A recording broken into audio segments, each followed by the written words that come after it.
say it went across the road pretty quick. Oh yeah, it probably cleared that road in probably 2.5, 3 steps. I mean it. And there was speeding signs like right, probably within a few foot of it, and I mean it covered him. Was he taller than? He was tall. Taller than the sign? Oh yeah, because I mean he covered it completely, and I'm figuring he had to at least be 7, 8 foot. Really? It was huge. It was a and big it was one. freaky sitting there in the dark at 4 o'clock in the morning. Did the headlights eye shine? Could you see his eyes when the headlights hit it? I wasn't really looking at his eyes. You just looking at him. Just, I mean, that's not something I expected to see that time of the morning. Could you say how long the arms were, or? Well, when it walked, its hands was like ours. It was like past it. And I mean, looked really like they were maybe even a little longer than like a normal guy's would be. Like near to his knees? Yeah, I mean, when he took off, his arms were swinging. I mean, about 3 steps, he was gone. Wow, that's a great story. I mean, really, look at it this way. And I even came back a different way. I didn't go back down that road.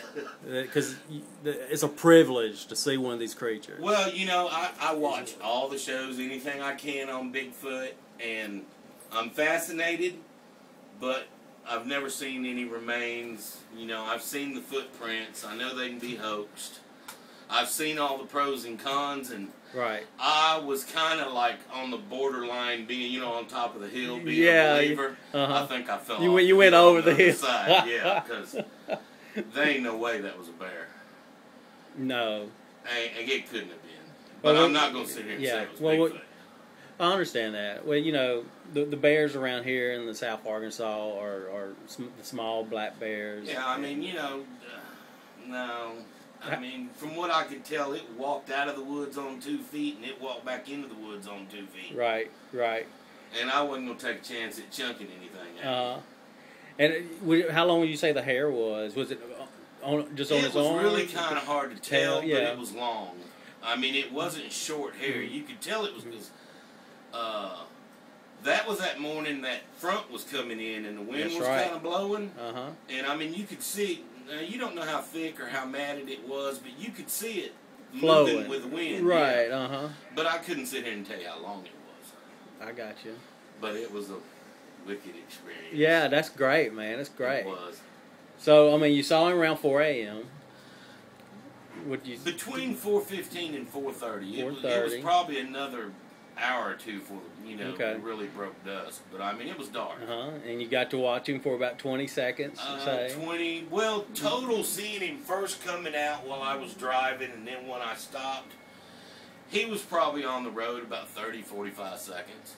That's probably 25 till I stopped, and then another 20 or 30. Me sitting there watching him. And you'll say it walked just like maybe the Patterson film. You saw the Patterson film, walking the creek bed. Yeah.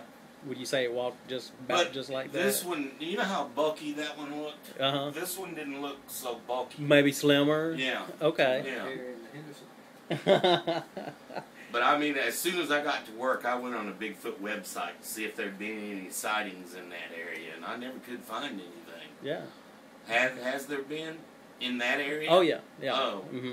I didn't know what county it was. And Union Parish. Oh, is that what it was? It also has sightings, toward Ruston area. So yeah, I used to live in Shreveport, and they tell you, that right before you get into Texas, that little swamp thing in there. Okay, that's right. I saw that episode on TV too. Well, Ronnie, on behalf of the SBI, thank you for letting us interview you. That's something I never expected to see in my lifetime. And maybe we'll get a sketch out of you. It'll help. Anyway, that's for SBI, signing off.